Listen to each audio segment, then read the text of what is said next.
Becoming Awesome with Peter D. Expand your consciousness.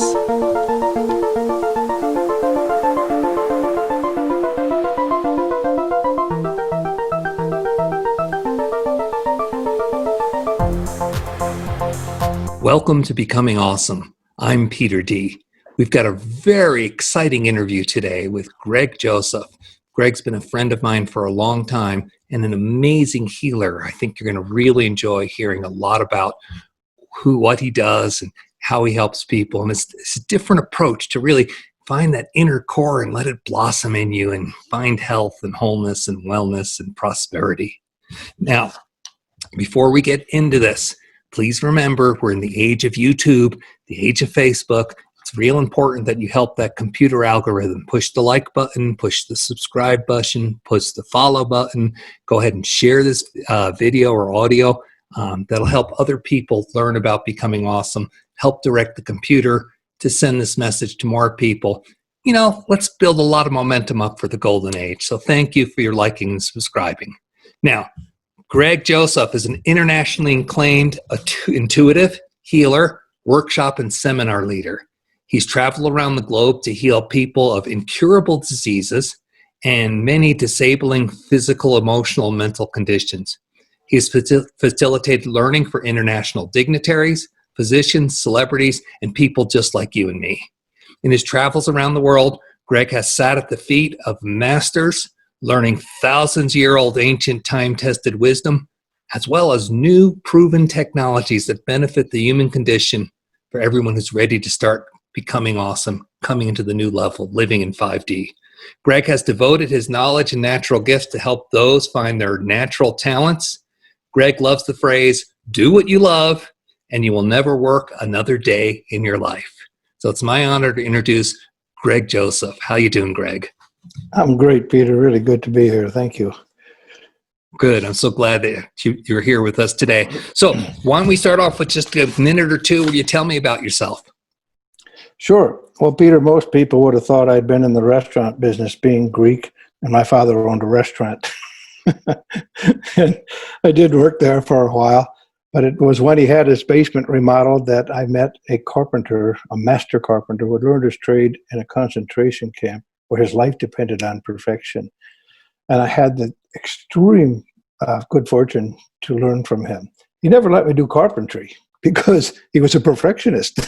Okay, I could pull and push and mix and turn, but what he did do was help me to understand perfection, like an attitude. So it was that attitude that got me to become a master carpenter. I began building really good, large custom homes. Everything was going great. And then my world kind of turned upside down. I was having a beautiful family, and my wife got diagnosed with a brain tumor. And then all of a sudden, all those people and transcendental meditation and gurus that people talked about that I used to laugh at became who I sought out, because allopathic medicine had sent her home really to get her affairs in order. But being that they had told us that we couldn't have children, I have 2 children and 4 grandchildren, I didn't accept her diagnosis. So they'd given her 2 weeks to live. We actually went another 11 years. And during that time, I did travel around the world to meet the masters in India and Thailand and Philippines, places all over Europe, Canada, and of course the United States as well, trying to find out how it is that people could actually heal other people. Even some people I'd heard had come back from the dead. What I found out was that it was knowledge. It wasn't some really out there mystical thing, although it seemed like it, but it was all about knowledge. And that's what put me on the path as a healer. That's how I got here today. Yeah. Super, great. So you use all different kinds of modalities. You're not like, since I've known you, you're not a person who says, this is what I do. You do what works, and you're able to intuit that quite nicely. Can you tell me 1 or 2 processes that you engage in with people? Tell me what you've done, just so we get a feel of this, and what happened to the people you worked with. Absolutely. This is a joy. You know, all of the things that I do really connect to one thing, and that's one thing that you and I've learned from you and other people, is that it's all about a collective consciousness. It's all about all of our energy working together. While I like to think I'm the healer, I'm simply the conduit that opens the door for the healing energy that is already inherent within everybody. The one thing that I really enjoy is doing what I call divine healing. I tap into the collective consciousness, or my I am presence. The semantics really don't matter to me. I come into a different state. And in that state, I'm able to tap into what's going on with the person in front of me, or even if they're way far away, as long as I'm in touch with their essence. And then I just wait and do what I'm directed to do. Now, that's my favorite because it keeps me out of the loop. I am actually of the healing and not in it. So I'm not affected. I don't take on anybody else's energy.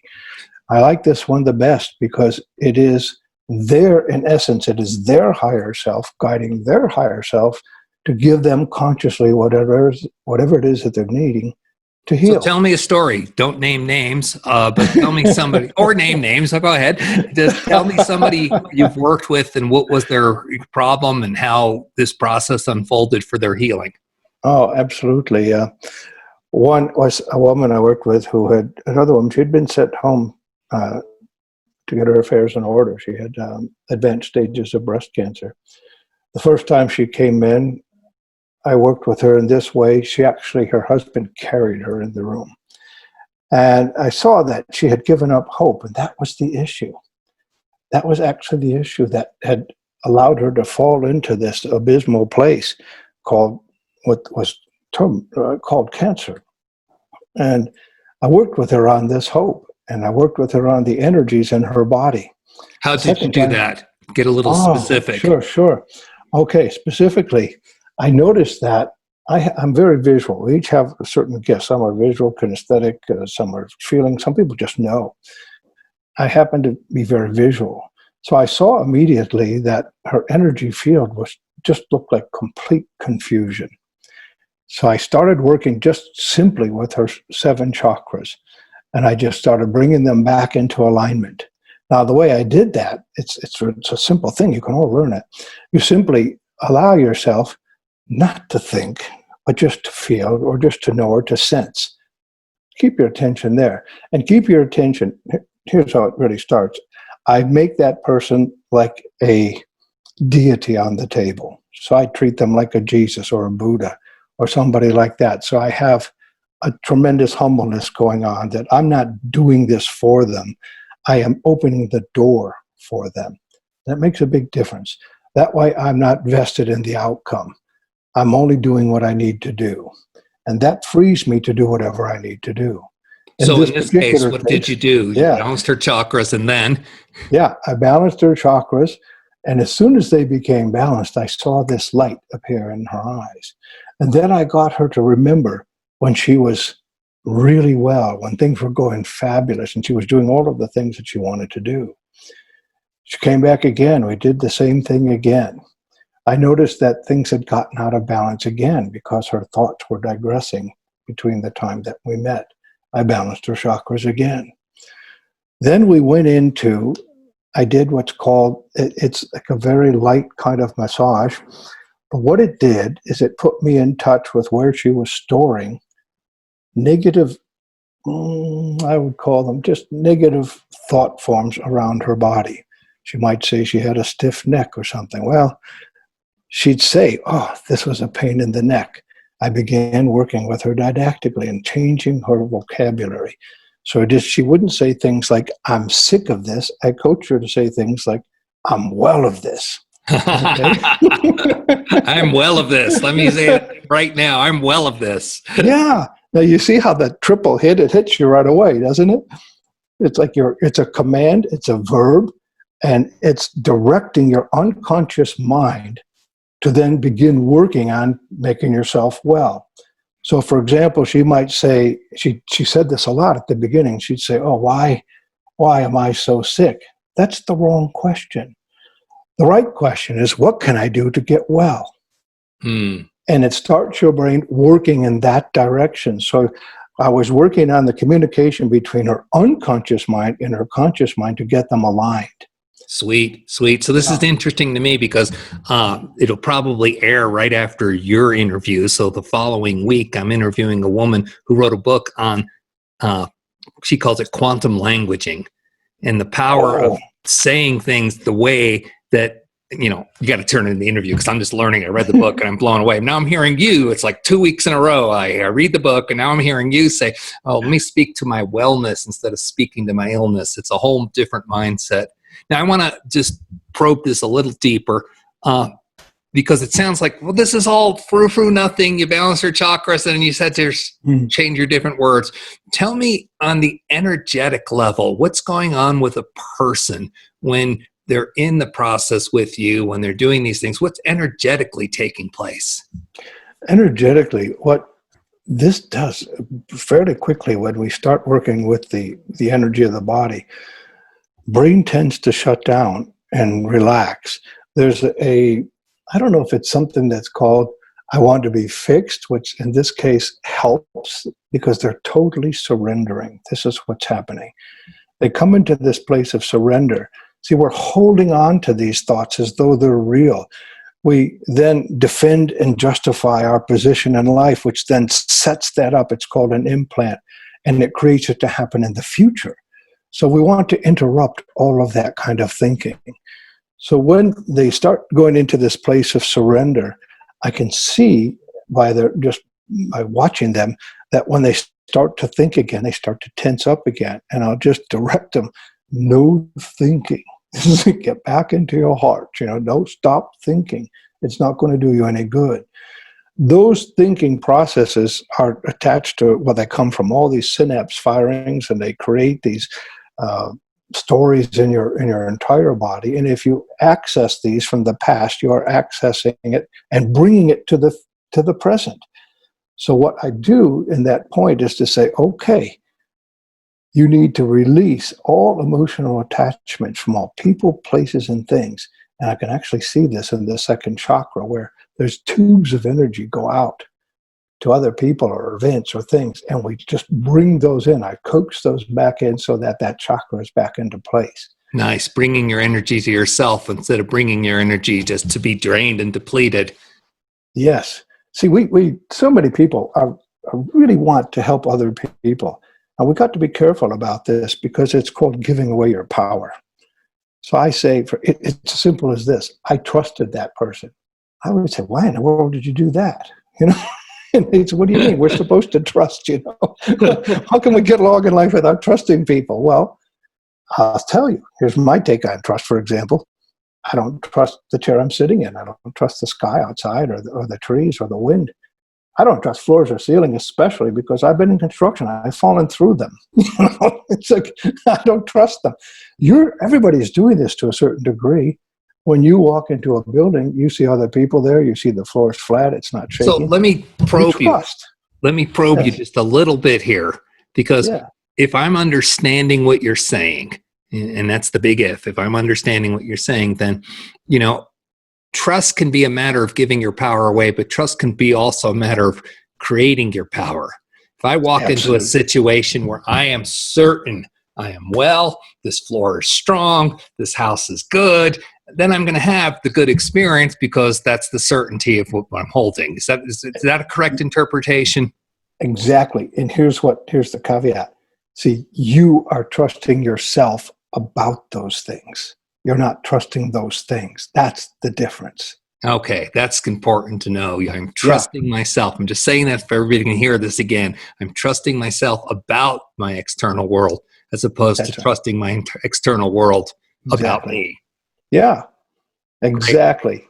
All right, I'm going to be your topics because you said something quite interesting. You started talking about past and future and present. And it was just a month or two ago, you called me up and, I was teaching a class that you were in. And you said, hey, Peter, I was listening to what you were teaching and I think I got a new take on it. And you came back to me and you blew my mind by doing a process that when I was in this process, because I've done past life regression and all that kind of stuff, I actually went to either my first or second lifetime on this planet.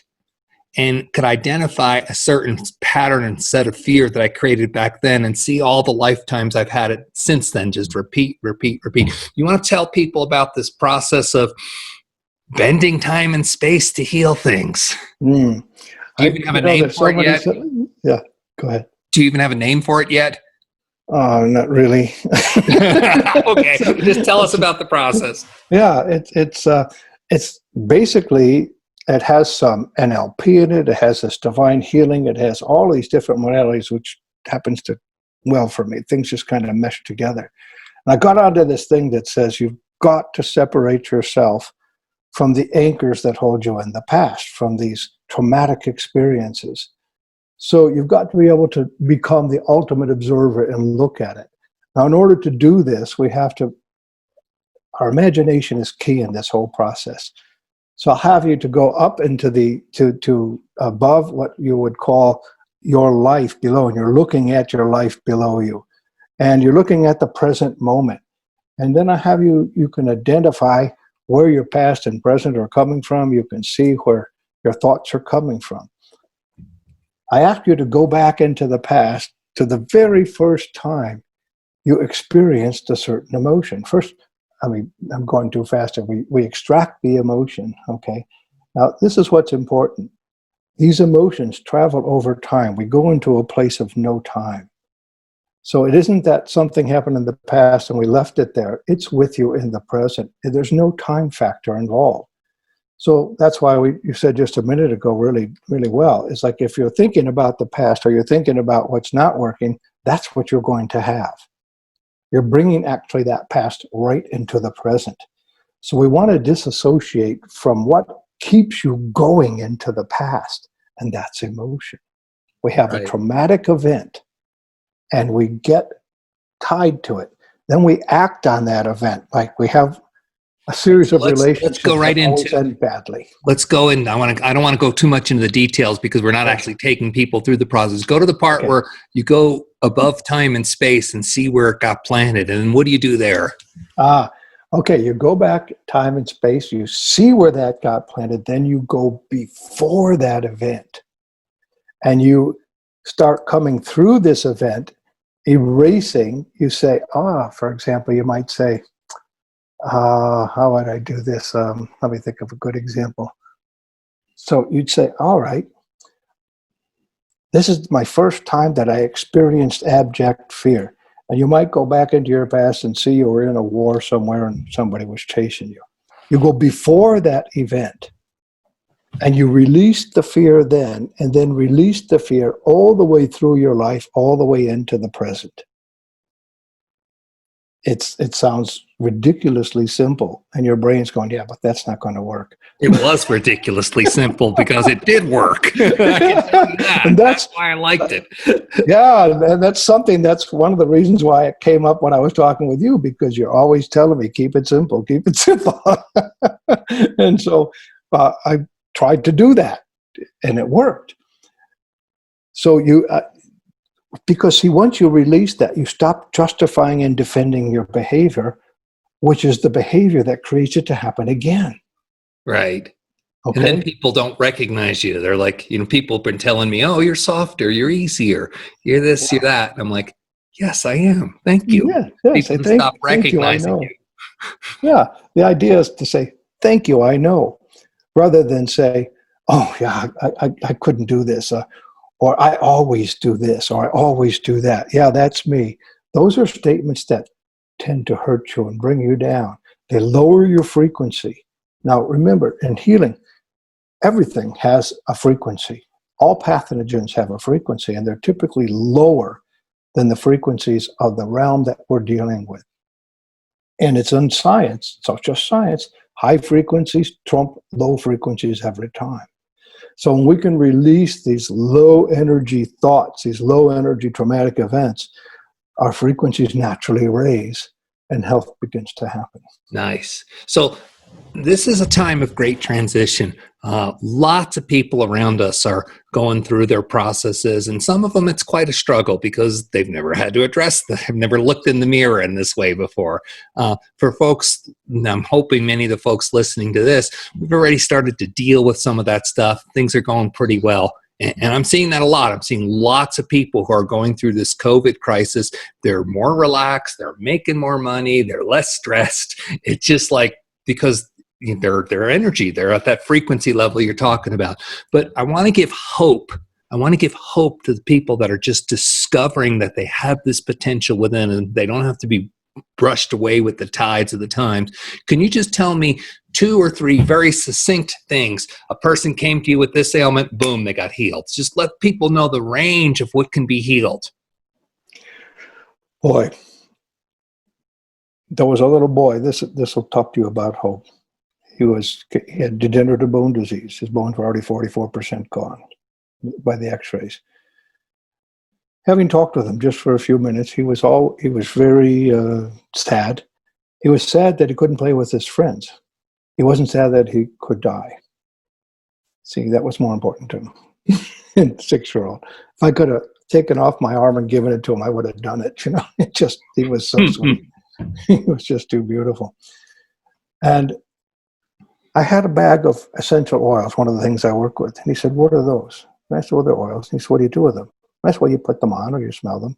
And I didn't offer any information to him other than that. He said, "Can I try some?" I said, "Sure." I didn't tell him which ones. I didn't offer him anything. And he said, "Well, how do I know what to use?" I said, "Just put your hand over them. When you feel something in your tummy, just let me know and we'll pull it out." And he pulled out things for bone regeneration, for circulation. I couldn't have done a better job. You should all have this kind of knowledge that you can do this. He's a 6-year-old little boy and he did it. If you think you can't do something, you have trained yourself not to have hope because you naturally have it. He knew he could pick them.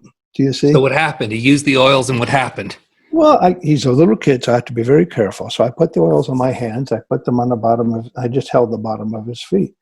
The more important thing was he had lost the hope that he was able to love his dad.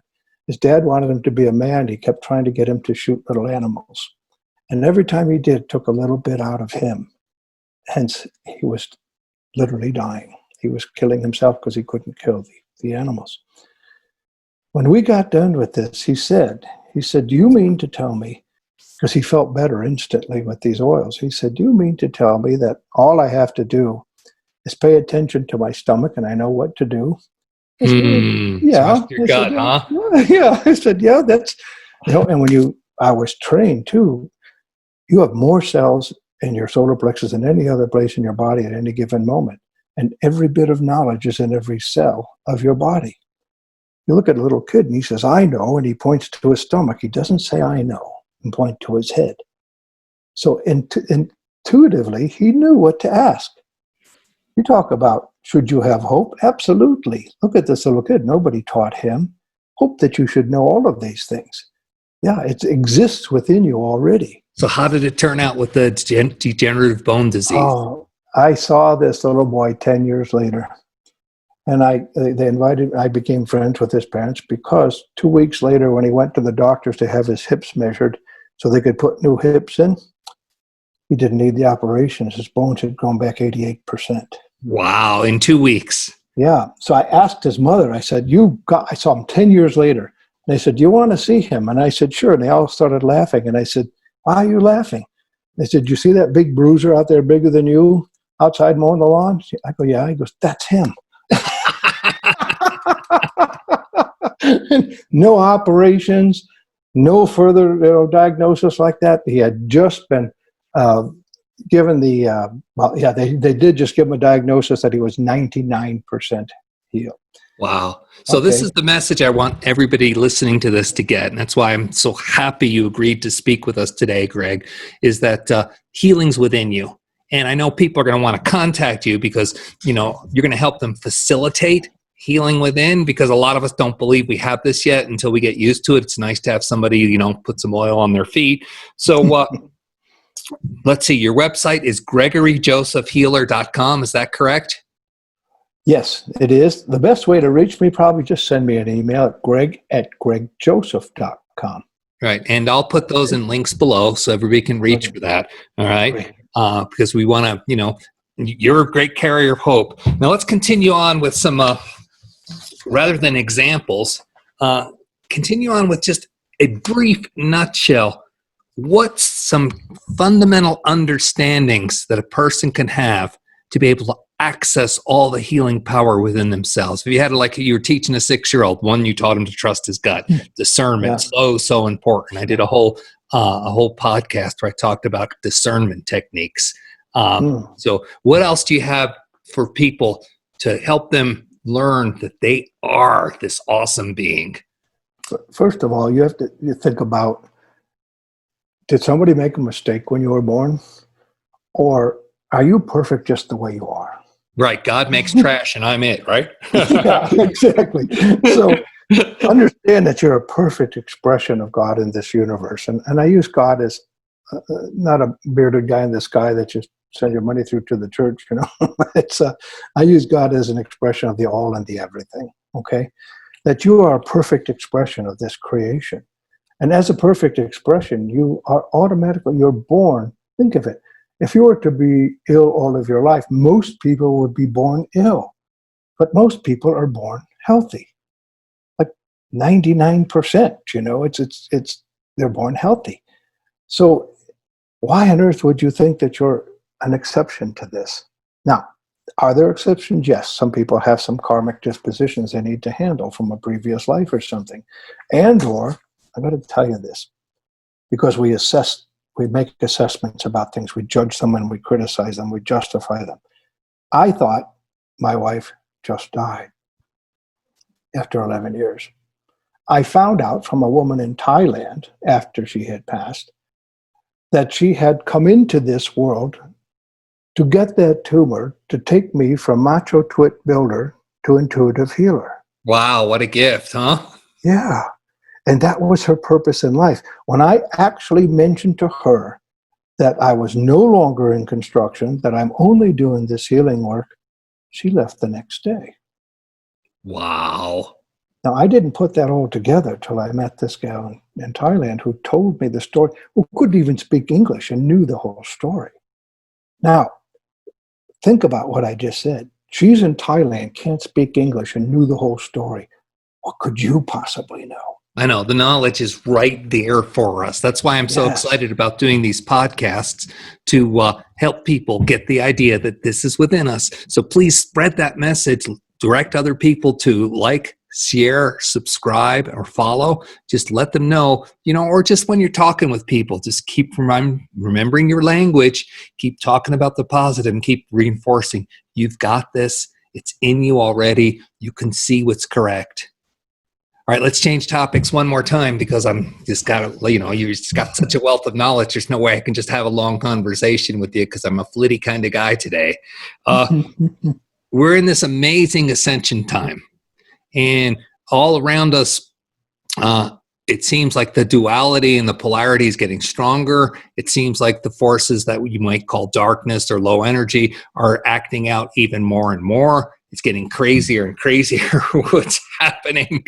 Nothing's making sense. I just read an article, and they were the health department in Kansas looked at all the different counties, whether they had a mask mandate or not, and they found out that the counties without mask mandates had lower cases of COVID. The ones with the mask had higher cases. So they took that data and then mandated everybody in the entire state should wear a mask. Okay. So I was like, nothing's making sense today. Okay. So what advice do you have for people who are navigating these times of topsy-turviness? Yes, that's a really good point, Peter, because we're treating the well people instead of the ill people. Yeah. Well, totally backwards, it seems. You've really got to look within and find yourself, your path, because there's so much knowledge out there. You've got to discern that knowledge. I watch the news, for example. It's nearly insulting to me. I can feel my body caving in. Right. Yeah. My advice is stop watching that. You're exposing yourself to low energy. Just Exactly. cut that right out. You don't Exactly. need to know that. You can create your own bubble of heaven. Yeah, they've actually proved that with people watching these doctor shows. They actually contract the things they see on TV. That's your power. You have that power. So why not, instead of looking in back behind you as though something's chasing you, look within you and see what it is that you want to happen.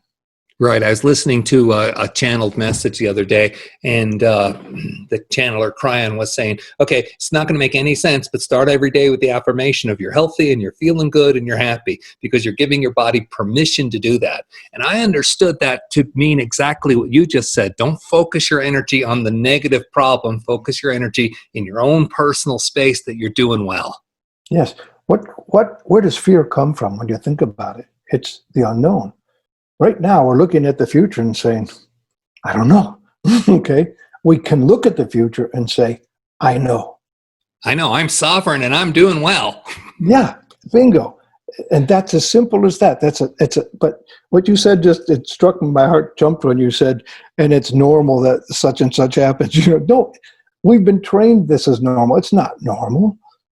This is something we've been trained to do. Right. What's normal? The health, healing, and prosperity. That's normal. The new abnormal. Yeah. Abby normal. Yeah.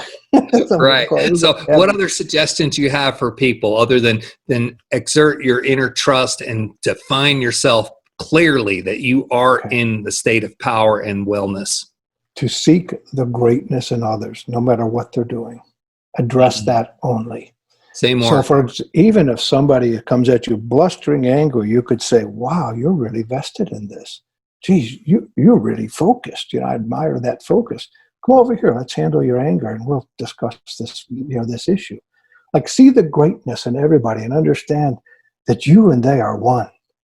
No matter the distance, no matter whether we're together, apart, but we're one. And here's the catch. You can't see in them what is not in yourself. So if you're seeking the greatness in them, you're affirming it in yourself as well. You're going to feel that power. Okay. I knew you were great. I knew it. Yeah. See? You're the best, Peter. What a great orator. Tremendous sense of humor this guy has. See, I was in Thailand, and the wait, you have to understand their culture. So I'm ordering food, and I'm noticing people are screaming at the waitresses. Well, they speak Thai. Everybody thought, well, they should speak English. They should speak Italian. They should speak German. No, they speak Thai. And people think if they yell and get mad at them that they'll understand somehow. They go like this. They bring somebody that speaks your language, and then they take your order, and here's what happens next. And then they smile. See, they don't know anger the way you're doing anger, so it's not within them. They just smile. It's like, they're happy that you got what you wanted. That just took me. Nice. And it got set in deeply. I had one story. I know you told me not to do this. They drive on the other side of the road, Peter. Now, and so I'm riding a motorcycle, and every once in a while I turn and I forget that I have to go to the opposite side. But if I'm following a car, I can, I just do it. But I turned and went the wrong lane, and this woman with a load of children in her car screeches on her brakes. We stop about 5 feet in front of each other. We're all looking at each other in horror, and then she goes, she was happy that we didn't hit, that nobody got hurt. Instead of honking her horn or screaming at me. See, we all know that we're great, and we're all going to make mistakes. Cut some slack for everybody. Especially for yourself. I was in Thailand once or twice, and I rented a motorcycle. I hired a guide and rented a motorcycle. We were going to go over the hills into to look at the poppy fields in Laos. Okay. And so we're going to do some of that. I wanted to see what it was like, all this stuff. And so we're going on these back roads, all dirt and stuff like that. And I'm going around this one switchback, and it's all sand, and I spill the motorcycle I'm on. And my guide comes up to me and gives me a hand up and says, more adventure, eh?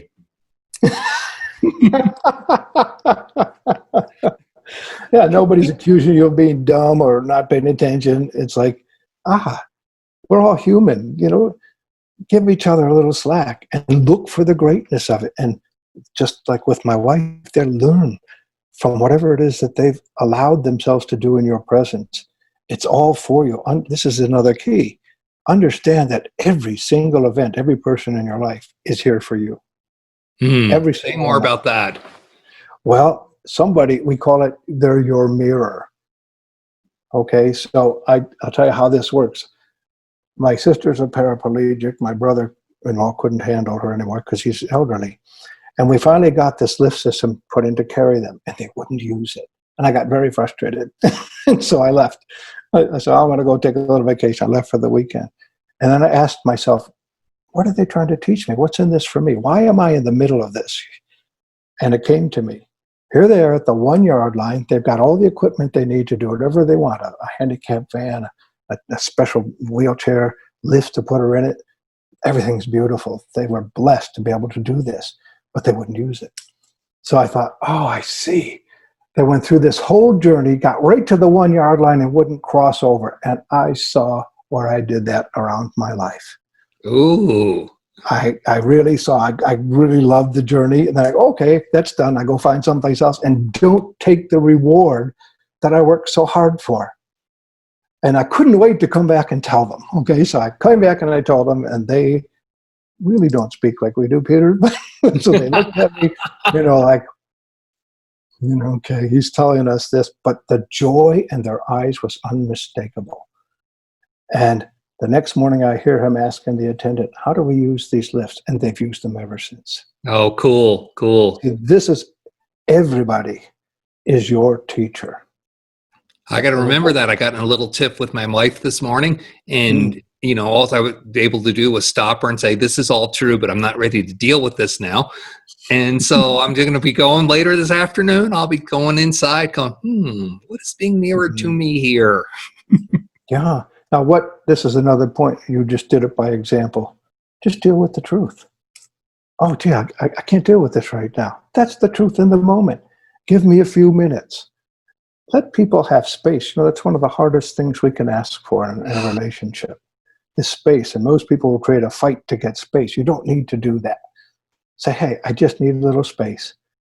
I need a little space. For some people, might be 2 or 3 days, might be an hour, might be 5 minutes. And it's been interesting because I've been seeing how I've been trying to practice. It's not very easy for me yet, but it's becoming more and more easy with every step. So I just cursed myself. I'm going to wipe that away and re-speak it. It's getting easier every single time I do this. In fact, I've mastered it. And that is just listening to somebody who's being insane, about whatever it is, because there's a lot of insanity out there, being insane and not judging them for being, whatever, and just sitting there and go, wow, what an interesting way to hold consciousness right now. What an interesting way to align perspective and see this right now. Boy, I'm glad that I'm not doing that, because I do not want to be in that state of fear. Yeah. So they're teaching you, right? I'm doing that right and left with other people. It's like, am I doing it with myself? Am I doing it with my wife? Yeah. That's the key, loving myself. So this has been gold, everything you've been giving me, Greg, as far as discernment, as far as really recognizing what's going on with other people and seeing that they're great. Any more wisdom before we close this down? One last thing, because you actually brought it up in a kind of roundabout way, is how to listen.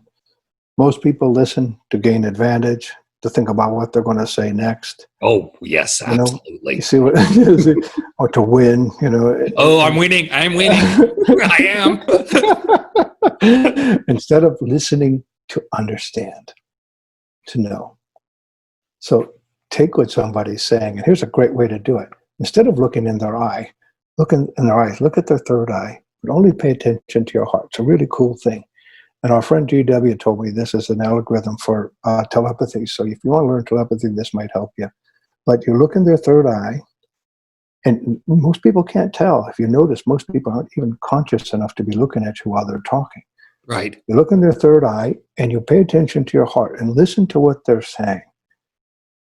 Let me reframe that.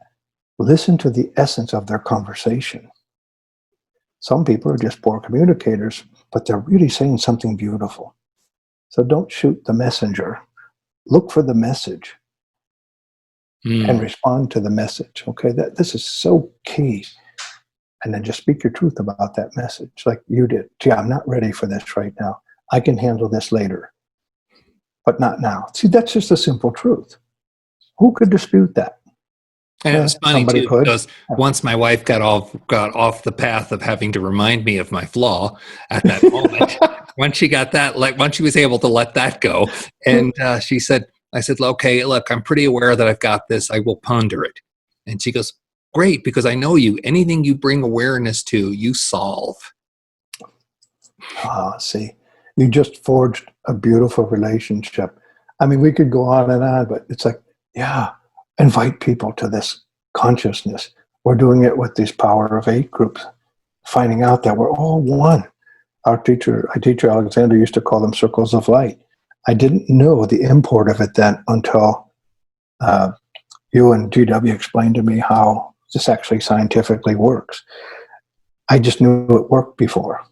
Now I have proof that it worked as though I needed it.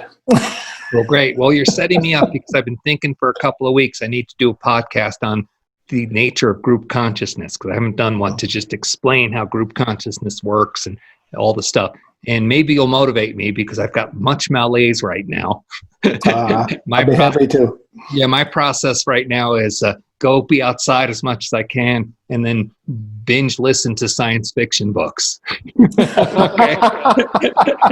That's my process right now. And until I find something different, my wife says to me, Peter, it's your podcast. You don't have to do every episode you think you're going to do. See now, this awareness process. Look how tough you are on yourself. Boy, I'm going to do this, and I've got to do 400 of them. Who said? Right. You could decide tomorrow. Say, well, I'm going on to better things. Someone else will have to take that place. And the world probably wouldn't end. Right. Well, I'm still going to do more podcasts because the interview things I'm loving, and there's lots of stuff that I feel like when I'm not in the space of just sitting in the backyard and binging out. I'm when I get in touch with my sacred higher self and I'm calm, it's like, Peter, you got a lot to teach. Keep doing it. Keep doing it. Yeah. And it's kind of funny too, because I don't have the, I have all the ego stuff. Like I don't have the numbers of views like everybody else or this and that. And they're always, my sacred higher self's always talking to me, Peter, you're not doing it for them. You're doing it for you. And you're also building a library so that when the time is right, other people will have it. And I'm like, oh, okay. Anytime they want. Or when, most importantly, just like us, when you get to a place where you can hear. Right. And we all have our time frame and our process. So I couldn't hear this as a macho twit builder. You talk to me about this stuff later. I'd laugh and say, yeah, let me get you another beer. That's how it was.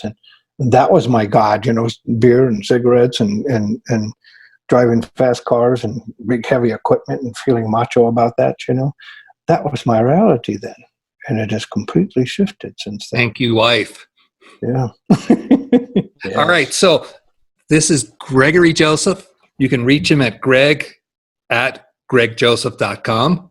That's an email. I'm posting his website below this, and that's going to be gregoryjosephhealer.com. All right. So, there's lots of good stuff. Greg's a beautiful teacher and just a soft voice that you can reflect off of and see your own inner greatness while you're in that conversation with him. Hopefully you got a taste of that today. Please remember, like, share, subscribe, and follow. Let's get this word out there because we're all beautiful.